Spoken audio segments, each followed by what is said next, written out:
அடர்ந்த காட்டில் ஒரு சின்ன குருவி இருந்துச்சு. அந்த குருவி ரொம்ப அழகா இருந்துச்சு. அதோட பேரு சிட்டு. ஒரு நாள் என்னாச்சுன்னா மழை வர ஆரம்பிச்சிருச்சு.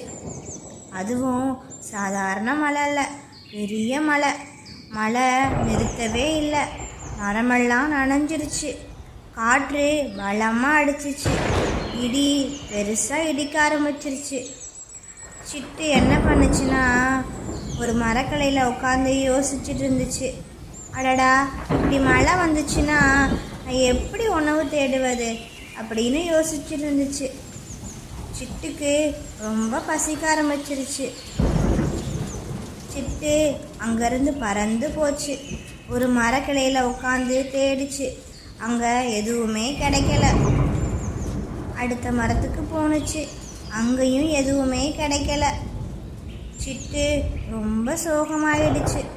அப்போதான் காரி வந்துச்சு. காரி சிட்டுவை பார்த்து சிரிச்சிச்சு. சிட்டு, என்ன உனக்கு உணவு கிடைக்கலையா? இந்த மலையில உனக்கெல்லாம் உணவு கிடைக்காது, நீ பட்னியா தான் இருக்கணும் அப்படின்னு சொல்லுச்சு. சிட்டுக்கு ரொம்ப கஷ்டமாயிடுச்சு. ஆனால் சிட்டு மனசு உடையலை. முயற்சியை விடக்கூடாதுன்னு நினச்சிச்சு. சிட்டு மறுபடியும் பறந்து போச்சு. மழை கொட்டிக்கிட்டே இருந்துச்சு. காற்று அடிச்சுக்கிட்டே இருந்துச்சு. ஆனால் சிட்டு விடலை. எப்படியாவது உணவு தேடி நம்ம சாப்பிட்றணும் அப்படின்னு நினச்சி பறந்து போச்சு. ஒரு நல்ல விஷயம் நடந்துச்சு. சிட்டு ஒரு பழைய மரத்துக்கு கீழே போணுச்சு. அங்கே என்ன இருந்துச்சுன்னா சின்ன சின்ன விதைகள் இருந்துச்சு. சிட்டுக்கு ரொம்ப சந்தோஷமாயிடுச்சு. அடடா, இதுதான் எனக்கு கிடைச்ச உணவு அப்படின்னு அந்த விதைகளெல்லாம் எடுத்துக்கிச்சு. விதைகளை எடுத்துக்கிட்டு பறந்து வீட்டுக்கு போச்சு. ஆரி இதையெல்லாம் பார்த்துட்டு இருந்துச்சு. ஆரி நெருங்கி வந்து சிட்டுக்கிட்ட பேசுச்சு. சிட்டு, உனக்கு என்ன உணவு கிடைச்சிருச்சு போல? ஆமாம் காரி, எனக்கு விதைகள் உணவு கிடைச்சிருக்கு அப்படின்னு சொல்லுச்சு. காரிக்கு கோபம். எவ்வளோ கிண்டல் பண்ண அந்த சிட்டுவை. ஆனால் பாத்தியா, அவ எப்படியோ உணவு தேடி கண்டுபிடிச்சிட்டா அப்படின்னு ஒரு சைடு கோபமாக இருந்துச்சு காரி. சிட்டு அதோட வீட்டில் உட்காந்து விதைகளெல்லாம் சாப்பிட்டு சந்தோஷமாக இருந்துச்சு. சிட்டு தன்னோட வீட்டிலையே கொஞ்ச நேரம் தூங்கிடுச்சு. குளிச்சதும் வெளியே வந்து பார்த்துச்சா, மழை கொஞ்சமாக நின்றுருந்துச்சு. அதோட வீட்டிலேருந்து வெளியே வந்து பார்த்துச்சு. அப்பாடா, இப்போ கொஞ்சம் மழை நின்றுச்சு அப்படின்னு நினச்சிச்சு. ஆனால் அப்போ தான் சிட்டுக்கு புதிய பிரச்சனை வந்துருச்சு. புதிய பிரச்சனை காத்திருந்துச்சு. திடீர்னு காற்று வேகமாக அடிக்க ஆரம்பிச்சிருச்சு.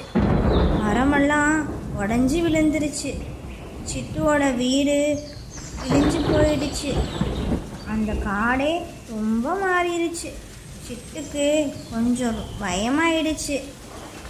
சிட்டு என்ன பண்ணுச்சுன்னா, நம்மளோட நண்பர்களை தேடி நம்ம போகணும், அப்போ தான் நம்ம உயிர் பிழைக்க முடியும் அப்படின்னு தன்னோட நண்பர்களை தேட ஆரம்பிச்சிருச்சு. சிட்டு ஜூஜுவை தேடி பறந்து போச்சு. எல்லா மரத்தையும் சுற்றி பார்த்துச்சு. ஆனால் எங்குமே கிடைக்கல.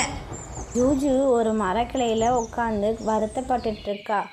ஜூஜு, என்னாச்சு? ஏன் இப்படி சோகமாக இருக்க? சிட்டு, என்னோட வீடு புயல் காற்றுல கிழிஞ்சு போயிடுச்சு. மழை அதிகமாக வந்துச்சுல்ல, அதனால் வீடு இல்லாமல் எனக்கு ரொம்ப கஷ்டமாக இருக்குது. அதான் இங்கே மரக்கடையில் உட்காந்துருக்கேன் அப்படின்னு சொல்லிச்சு. ஜூஜு, என்னோட வீடும் கிழிஞ்சு போச்சு. அதனால தான் நான் உன்னை தேடி வந்தேன். இப்போ நம்ம 2 பேருக்குமே வீடு இல்லை. நமக்குன்னு ஒரு வீடு வேணும். அப்போ தான் நம்ம உயிர் வாழ முடியும். நம்ம 2 பேரும் கழுகண்ணாவை தேடி போவோமா? ஏன்னா கழுகண்ணாக்கு தான் மரக்குகையில் வீடெல்லாம் தெரியும்.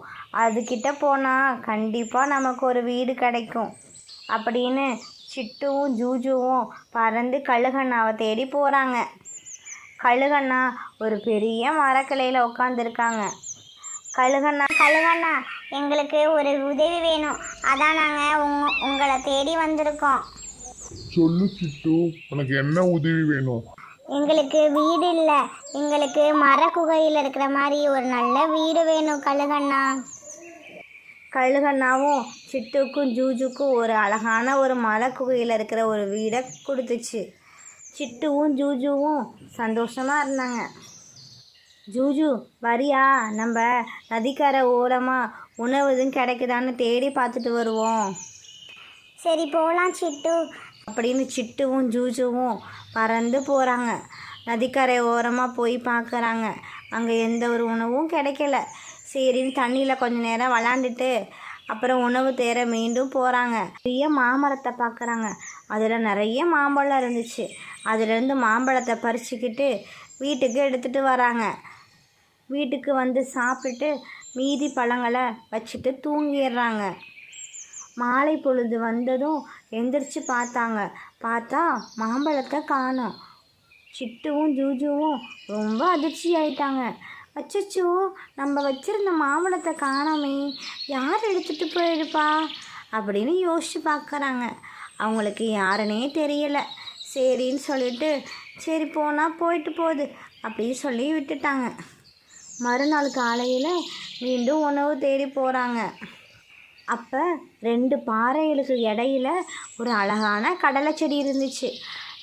ஜூஜு, அங்கே பார்த்தியா, ஒரு கடலை செடி இருக்குது, அதை பிச்சோம்னா நிறைய கடலை இருக்கும் அப்படின்னு சொன்னிதான் அப்படின்னு சிட்டு சொன்னான்.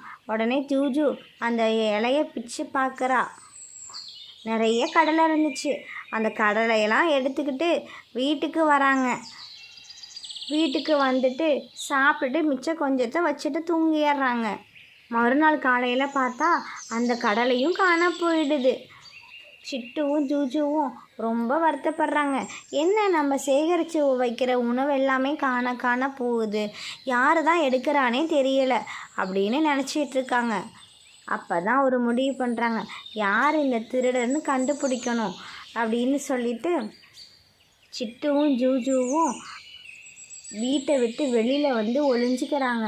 அப்போ தான் காரி காக்கா வருது. காரி காக்கா அவங்க வீட்டுக்குள்ளே போகுது.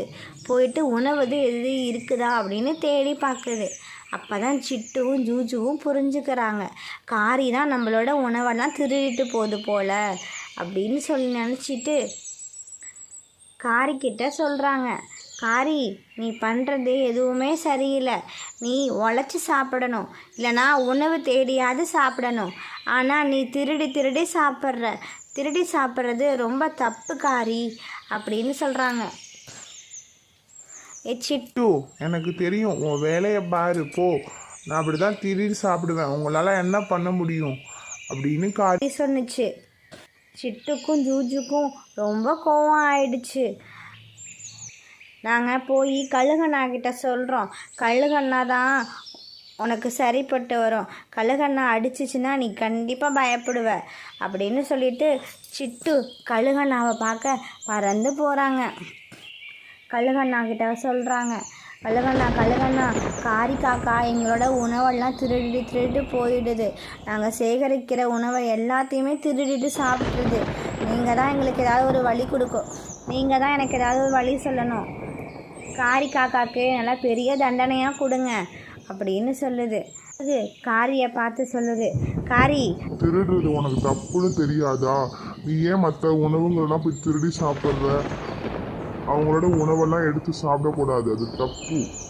நீ உணவு இனிமேல் திருடினா உன்னை மரத்திலேயே வச்சு கட்டி வச்சு அடிச்சிருவேன் காரி அப்படின்னு நான் சொன்னதும் காரி மன்னிப்பு கேட்டது. சிட்டு என்ன மன்னிச்சிரு, இனிமேல் நான் உணவு திருடவே மாட்டேன் அப்படின்னு மன்னிப்பு கேட்டுச்சு. கழுகண்ணாவும் காரியை மன்னிச்சு விட்டுருச்சு.